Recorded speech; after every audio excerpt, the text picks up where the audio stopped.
Hello. I wanted you all to see what I look like because I always wonder what a presenter looks like when I can only hear a voice. And so my name is Barbara Floersch. As Eric said, I'm director of the Grantsmanship Center. And I am not originally from California. I wonder if you could tell that. Just a tiny bit about the Grantsmanship Center. The headquarters is in downtown Los Angeles. We offer a variety of training programs and publications, and more than 115,000 people have graduated from our training programs. We started the very first grant proposal writing training organization in the country. One thing that I'm really proud of is that our founder, Norton Carrots, wrote a publication about 40 years ago called Program Planning and Proposal Writing, and that little publication has become the standard in the field. So everything that you as grant seekers will be taught will be based on the original work that Norton did. So that publication has sold more than any other publication in nonprofit history, and I'm very proud to say that I am the author of the revised and expanded edition that will be coming out in the autumn. So if you would like to learn more, feel free to go to tgci.com. We're talking specifically about how to find the funders that are right for your work, that are a good match for what it is you do. And I know that for the most part, people who are not deeply involved in grant proposal writing and getting grants tend to think, oh, I need some funding to do this one project, so let me go find a funder.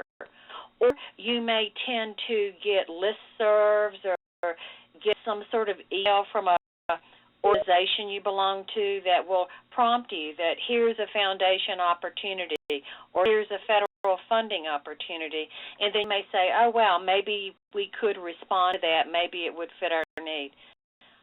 To me, the very most successful that you can be working with funders and getting grants, I'm going to challenge you to do it a little differently, to be strategic, and do something that I call prospecting. First, we want you to be proactive.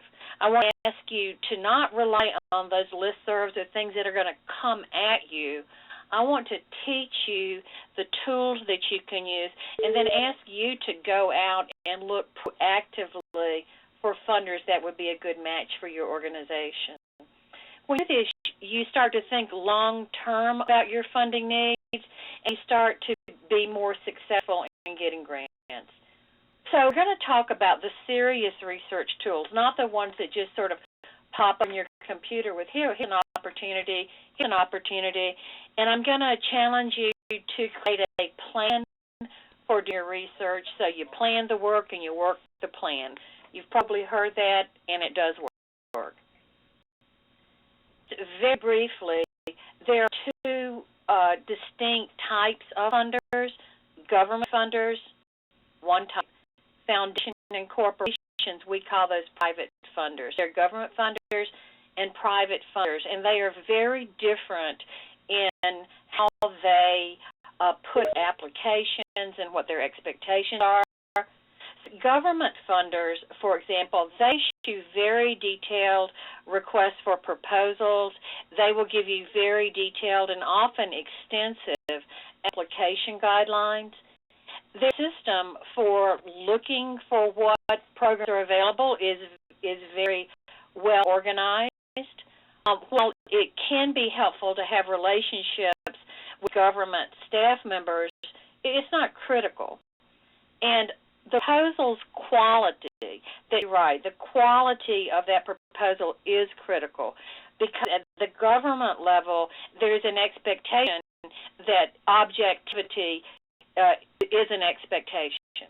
So your proposals submitted to the government will be judged, will be scored. So out of a possible 100 points for a proposal, you want to get as many of those 100 points as you can, and your reviewers will be very objective in trying to apply the guidelines that they've been given to score your proposal.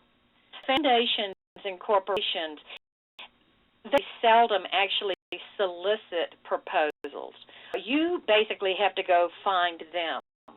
Many of them do not really have application guidelines or give you instructions on how to submit a proposal. In terms of how organized the different corporations and foundations are, it just depends. It's all over the place. Working with foundations and corporations is much more like working with an individual, with individuals. They're all different. One thing you'll be hearing a lot during this webinar is that relationships are critical. They're usually critical. And so with this group of funders, the quality of the proposal will actually usually be less critical than the quality of the relationship that you have with the funder. We'll talk more about that, and I'm sure you may have questions. It comes to prospecting. Now, I define prospecting as learning about the serious research tools available to you and using those tools in a strategic manner. It comes to prospecting for federal government funding programs that may be appropriate for your mission and for your organization's priorities.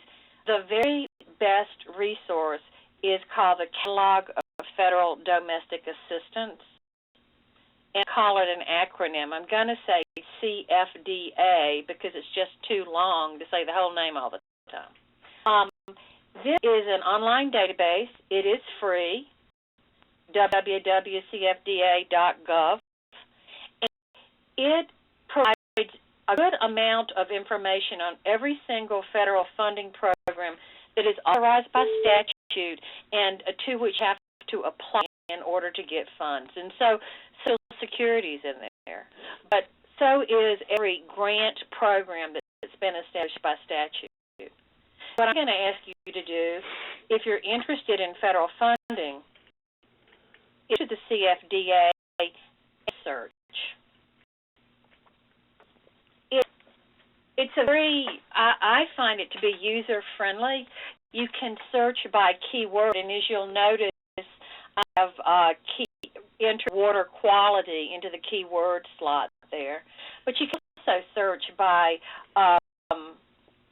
the agency that's going to offer the program, or you can search by the type of beneficiary that is eligible or the type of applicant that is eligible. I believe that for the most part, people will do keyword searches. Here, I typed in water quality, and when that, a list dropped down. And this list is about 5 pages long. So there are lots of different programs that had the phrase water quality in the description of the program. And I do want to caution you to put phrases in parentheses back. I'll go backwards just to show you. Back in this, put your phrases in parentheses. You'll get some very wild and unhelpful results. So good. Eric told me that some of you might be interested in environmental education programs, and so I picked that one.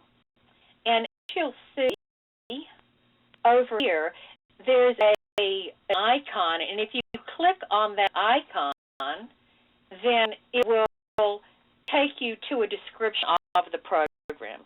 The descriptions are quite extensive, and so I'm not going to show everything, but I'll just give you a couple of ideas. Like that very first paragraph, for example, says that this environmental education grants program supports projects to design, demonstrate, or disseminate environmental education practices. The second paragraph is about funding priorities, and it turns out, you can't really see here, but there are basically 2 sets of priorities, and with each set there are about 5 different items. The good news is that you don't have to meet all priorities. You have to meet at least one. Among more musts uses and restrictions. More must, but once again, a good variety.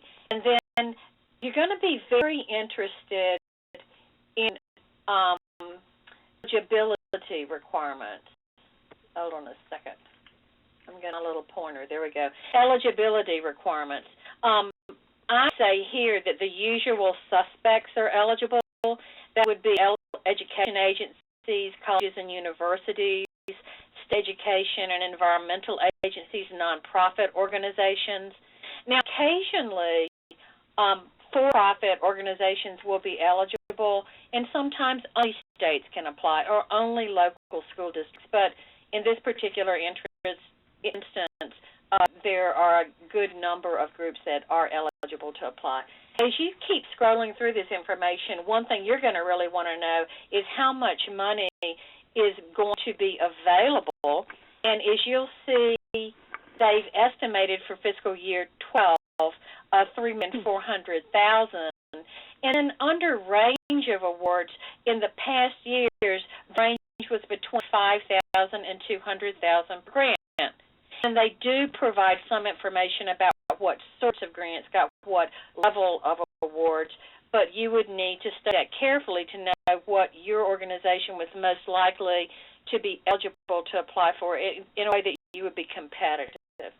Always look for the contact information. They give you Karen Scott Environmental Education Program. Now, obviously, Ms. Scott may have changed jobs at some point, but you can nevertheless call this phone number, try to do the email, and then if you can't reach the person you're trying to reach, when you have questions, you can sort of follow the trail to get somebody else to tell you who to talk to.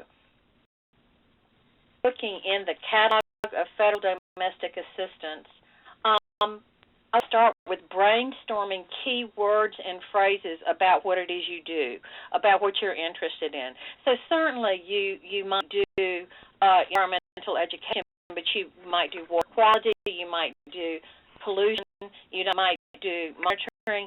I can't imagine everything that you would brainstorm, but the more words and phrases you try, the more programs that you'll find. Even though you may often get the list you bring up under different keywords, often repeat programs, there's also likely to be some new programs in there. So use keywords and think broadly. Then study that listing. Don't just skim it. I tend to say that people look at these things with rose-colored glasses. They see what they want to see. You'll be most successful if you really study that listing. After you've studied it, if it looks like a good possibility, visit the website of the relevant federal agency, and then if you have questions, call the contact and ask questions. Now, the questions you may want to ask are, does the opportunity match the mission and priorities of my organization? That's always the very first question. You're going for the money. That's not what you're after, actually. You're after resources to help you do what it is you need to do as an organization. Organization eligible, or is it an eligible applicant?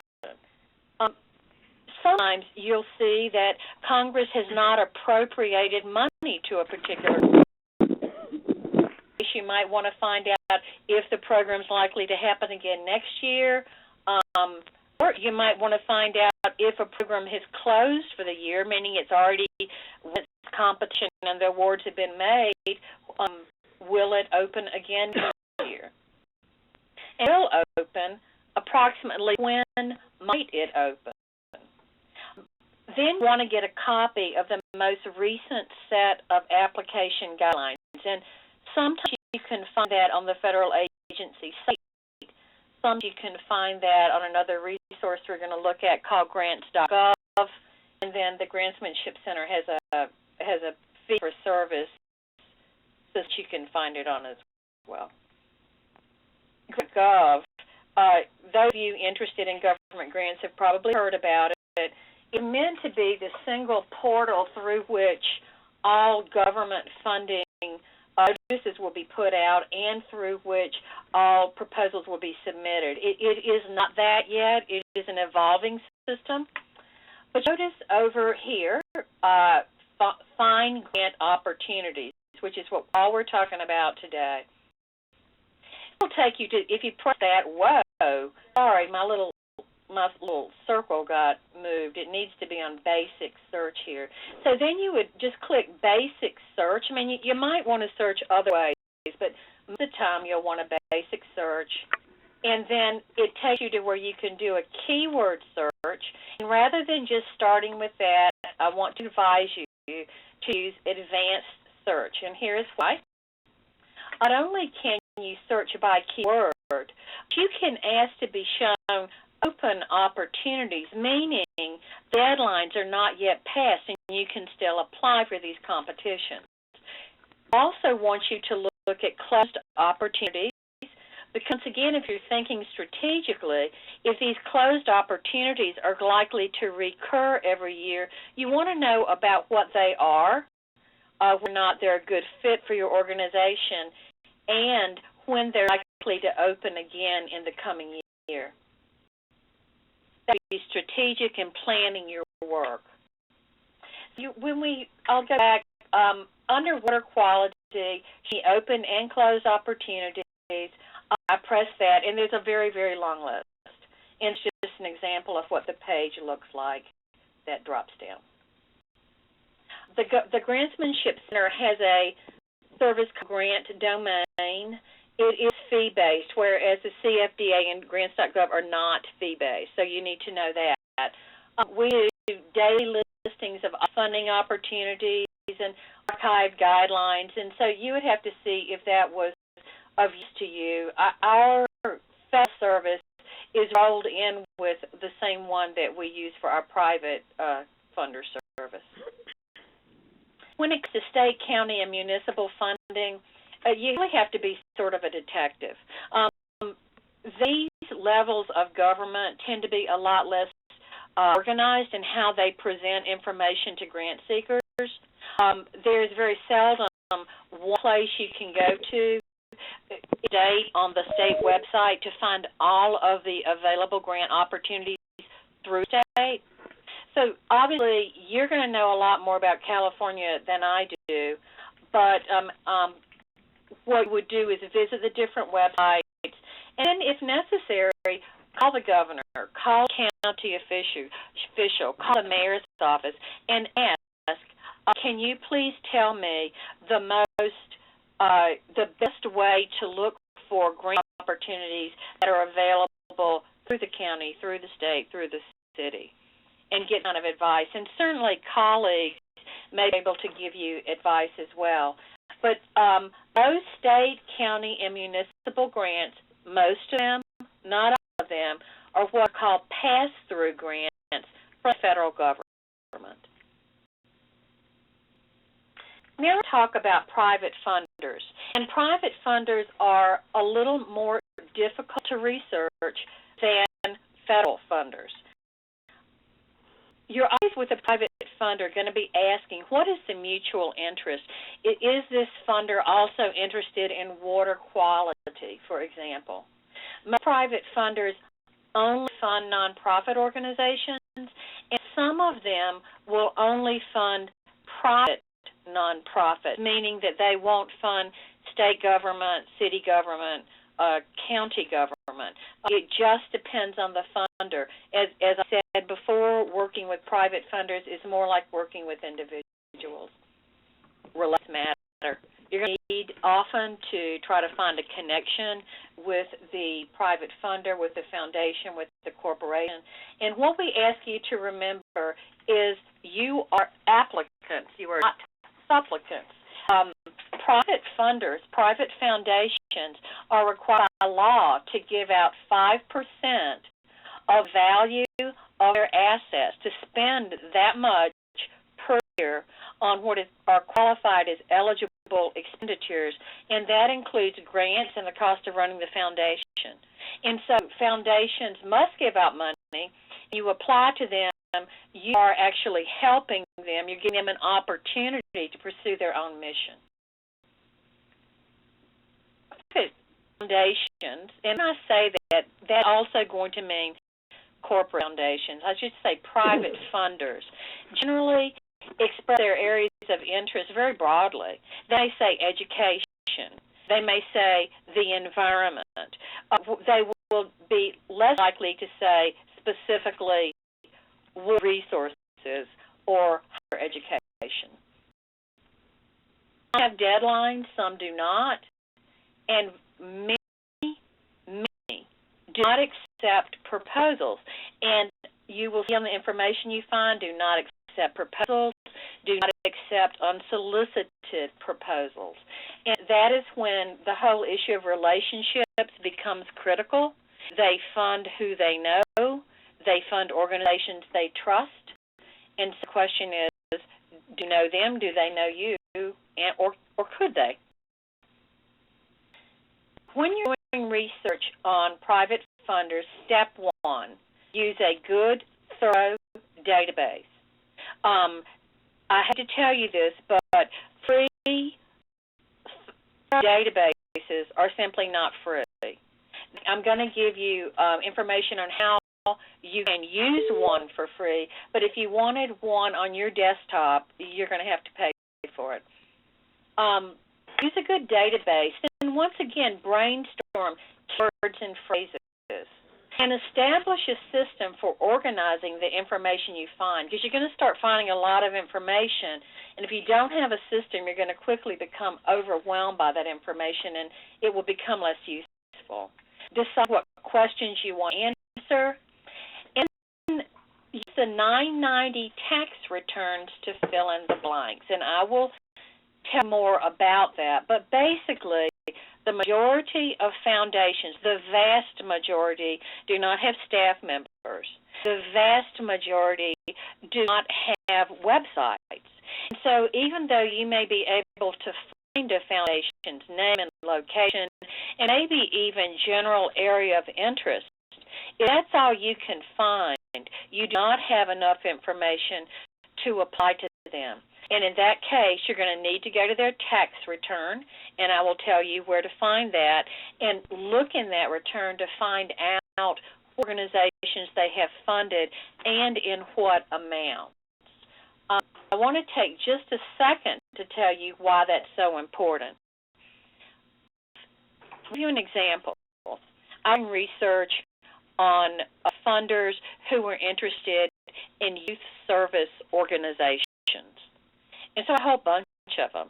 And some of them looked really promising. But I couldn't tell because they did not have websites. I couldn't find any more information on them other than their name and their interest and their location. So I did their tax returns. And the youth service organization I was interested in getting funding for was a multi-service organization, teen pregnancy, drug and alcohol abuse activities. Then I would come upon a foundation, and the only thing they had ever funded were the Boy Scouts. The only thing that they had ever funded was a YWCA, a YMCA, a YWCA.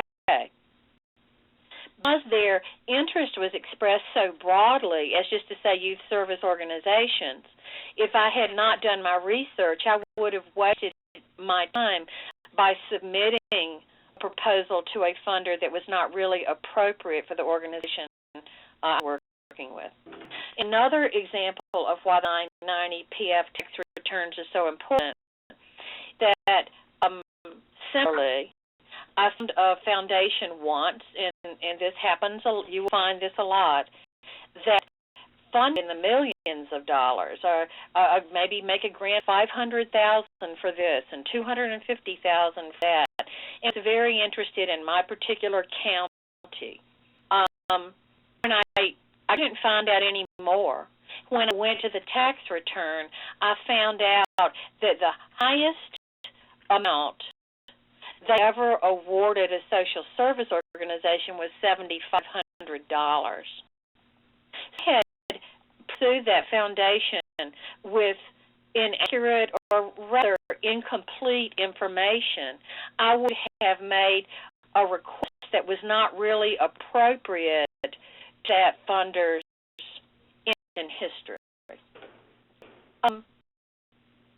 If you've done your research, decide which of your organization's efforts are most appropriate for the different funders you find and what level of funding request is most appropriate. Because you go in with the wrong request for the wrong reason, your proposal will have very little success. And if you don't dig deep and really go beyond that very generalized statement of interest, you won't really know what is appropriate to submit to a funder. So the questions you're going to ask is, does the funder support your area of interest? Does the funder make grants in your geographic area? Is your organization eligible to apply? What size grants does the funder make to organizations such as yours? Can you find a personal connection? Where? Here are research tools. One of the major tools is the Foundation Center, FDN.org, GuideStar.org, GrantDomain.org, which is the Grantsmanship Center's, and the 990 PF tax return, which you can find either at GuideStar or through Foundation Center.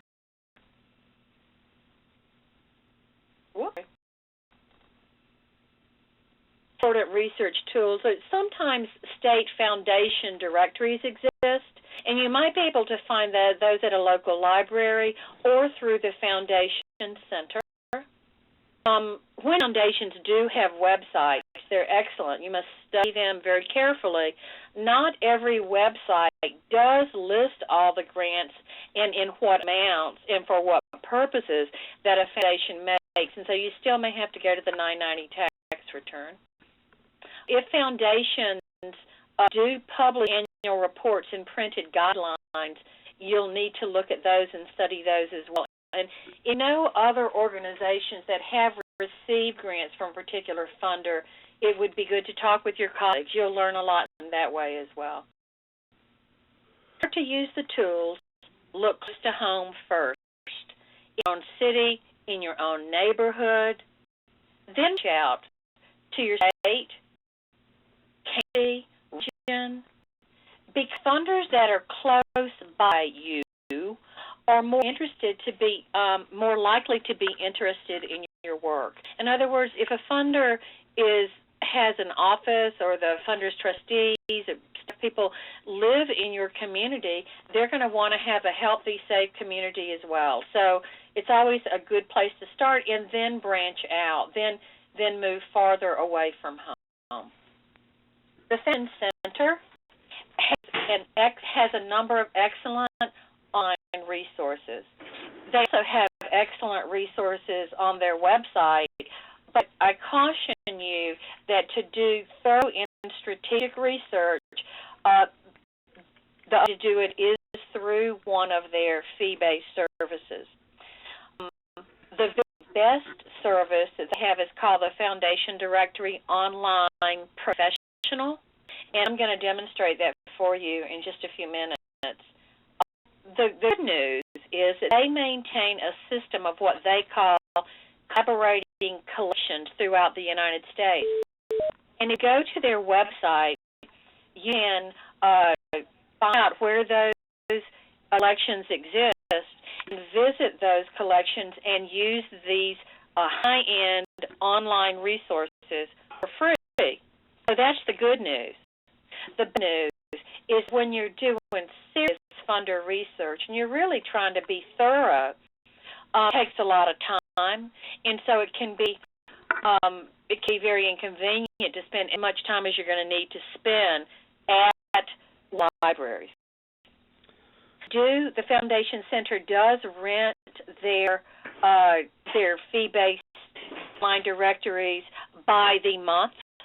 And so I believe that the Foundation Directory Online Professional is around $200 a month, but it's a lot less if you pay for it for a year. But if you rent it just for 1 month and do a lot of research in 1 month, that could be a really good strategy, depending on what your schedule's like or if you can get help. GuideStar is an organization that collects information on all nonprofit organizations in the United States and then makes that information available. And a lot of funders nowadays are actually going to GuideStar and looking up nonprofit organizations who have submitted proposals to look at their tax returns, because if you are a nonprofit organization, you could go to GuideStar and find your own tax return. It will be posted there most likely. You can sign up and register with GuideStar for free, and that will allow you to get access to 3 years' worth of the 90 tax returns. If you want to go any deeper than that, any longer than that, you'll have to pay, but 3 years is usually plenty. Because GuideStar provides information on all nonprofits, if you were to search by zip codes, foundations would come up along with your colleague nonprofit. So that's another thing you can do for free. You can say, show me all of the nonprofits in this particular zip code. So that's a good way if you say, okay, I'm in San Diego, this is my zip code, I wonder if there are any foundations in my zip code. You could find out in that way. So that's a free way to do it. And then after you've found their foundations you're interested in, you click out their 990 tax return through GuideStar as well, and that gives you some sense of whether or not that organization would actually be a good funding partner for you. Once again, grant domain, that is a service of the Grantsmanship Center, is fee-based. It's much less expensive than other services, but it's also somewhat limited in that we only include foundations that do accept unsolicited proposals. So, on this particular database, any that comes up, they accept unsolicited proposals, or occasionally actually issue a call for proposals. We also have corporate giving programs are shown in addition to corporate foundations, and it's very user-friendly. Once you find the information, the question is, how do you manage it? I mean, it can be quite overwhelming. I suggest that you're going to need files, and you're also going to need key lists that you can do as hard copy or database, Excel spreadsheet. With the hard files, you're going to form them alphabetically, and you'll put things in them such as the listings from the databases, or you may want to print out relevant pages from the tax return or from the website, or if you actually submit a proposal, you're going to want to have that in there. So you'll have a lot of historic information over time. In addition to those hard files, I recommend that you keep key lists, meaning that one list would be arranged by deadline, those foundations that do have deadlines. One list would be arranged alphabetically, those foundations that do not have deadlines. And if you find that there are applications that do not, there are foundations that do not accept applications that are very close to you geographically, or with which you do have or could have a very good connection, you want to go ahead and make a list of the foundations as well, along with notes of why. What is the connection? Why do you think this foundation might be a good match? On the list of those with deadlines and without deadlines, I encourage you to include your assessment of what an appropriate amount to ask for would be. What program within your organization would be the most likely candidate for each of the particular funds that you do find. And visit tgci.com to get more information. There are quite a number of resources on that site. Some are free, some are for fee. A class schedule there, and one thing you might be interested in, I believe by next week we'll get out. There's a new publication on strategic funder research that goes into more depth than I actually can go into with you today because I don't have time. And we've designed 3 electronic forms for managing the funder information that you could use as well. I mean, certainly you can make your own forms if you like, but that's one thing that you can do as well. Okay. Now, I'm going to take the last few minutes of my 45 minutes and show you Foundation Directory Online Professional. This is what it looks like, and it is an expensive resource. Interesting, because you can look for grant makers in any number of ways. You can search grant makers, or you can search grants that have been made. And if we have time, we'll do that. I'm going to do a real quick demo of grant makers. There are a lot of fields of interest that you can use to really narrow your search. First of all, I want to know grant makers who have a geographic focus, excuse me, a little rearranging here, of California. There we go. And when it comes to fields of interest, you should always use their drop-down. Yes? Yeah, we're seeing a blank screen. Oh, you are. Okay. Is this a presentation, or are you doing the browsing? The browsing. You need to go to share your desktop. I need to go to my quick stop and share my desktop. Sorry, everybody. Comes. Okay. Can you now? Yes. Thank you. Great. Let's go back to the home page so you can see what it looks like. Go. So you can search grant makers, or you can search grants that have been made. We're going to search grant makers, just a real quick demo. We're going to search for grant makers who have a geographic focus of California, who have an interest and fields of interest. I always use this view index. We're going to go to E for environment, who have an interest in environment. Look how far we go. Natural resources, that sounds good, don't you think? Water pollution, natural resources,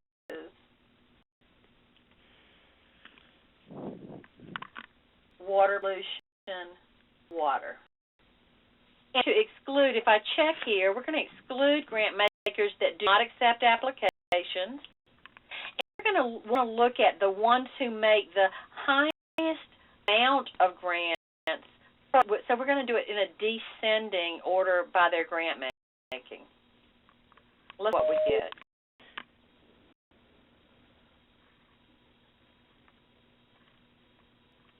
Doing things online, it can go faster, it can go slow. So we get a list here. All of these are grant makers, have an express. There are 2 pages of them who have expressed interest in water resources, natural resources, environmental education.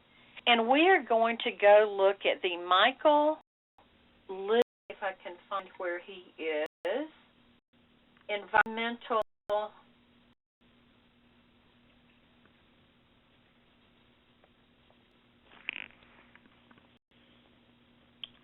You're getting to see all these names, and I'm scrolling through, and you're thinking, oh, good, oh, good. You can't find the one I want. I guess I'll just pick one, and we'll look at it. Let's get the Haskell Fund in Cleveland, Ohio. That's interesting, isn't it? You see, foundations that have expressed interest in your area of the country do not have to be in your area of the country. They're just interested in it. So here we see that this is the Haskell Fund, and you can tell up here they do not have a website. If they did, the website would be listed right here. We're going to scroll down. We see their giving is on a national basis with emphasis on Arizona, California, and Cleveland, Ohio. You can keep scrolling down, and they give you lots of different information, applications, forms not required. Here are the officers and trustees. They do not have any staff members. They do accept proposals. And here are some selected grants that they have made. Now, for $2,000 to the Earth Island Institute in Berkeley, California. Now, don't use selected grants to make your decisions about how much to request, because this is a very good example of needing to go to the 990 tax return, and you can link to that right through this page. Take just a minute to come up. I'll show you that tax return, and if we have time, I'll show you how you can use this to see grants that have been made in California for water resources. Tax returns are ugly. You don't want to start there. You want to use that to fill in the blanks. It looks usually about page 6. If you've been able to find the names of the officers and trustees, they'll be listed. Let's see if we can increase this a little bit so you can see it better. But see, you have an attachment they're going to refer you to. Around page 10, they generally will tell you about the grants that they have made. But most of them tend to attach that at the very end. See grants and contributions, see attachment 11. So we're just going to keep, if I go really quickly down, you'll be able to see all of their investments you chose to. And this is their list of trustees. If you didn't find that some other place, you would be able to look here and know who you might be able to get a connection with at that foundation if you knew someone.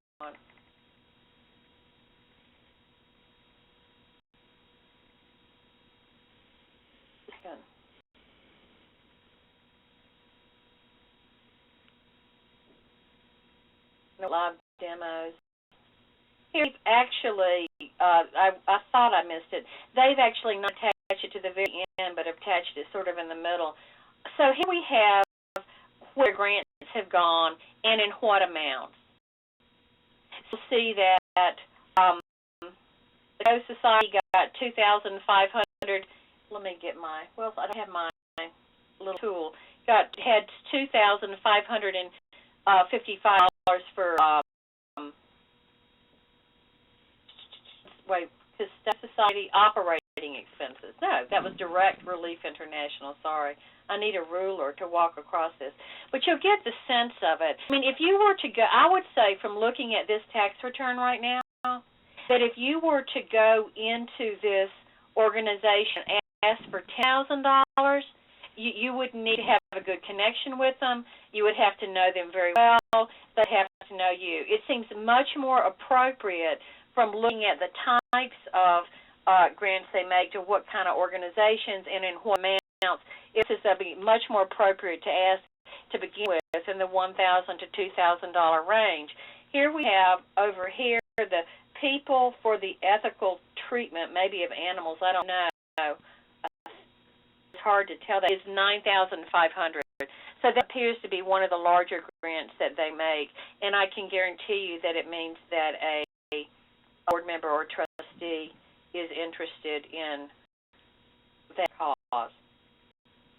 Very quick now, we will grants that have been made, and then I'll take questions. Instead of searching grant makers, we're searching grants. And I don't really care right now what organization got a grant, but I would like to know that the recipient was in the state of California. I would also like to know that it was about environment, natural resources.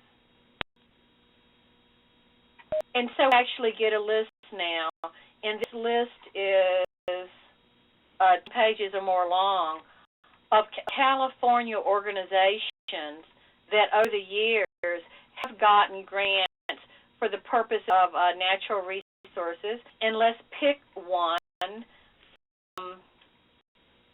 Right, Los Angeles Conservation Corps, something from the Aniston, and I can't pronounce that word, Aniston Foundation. And then it gives you a little overview of what it was for. They got $7,500 toward program support, program development.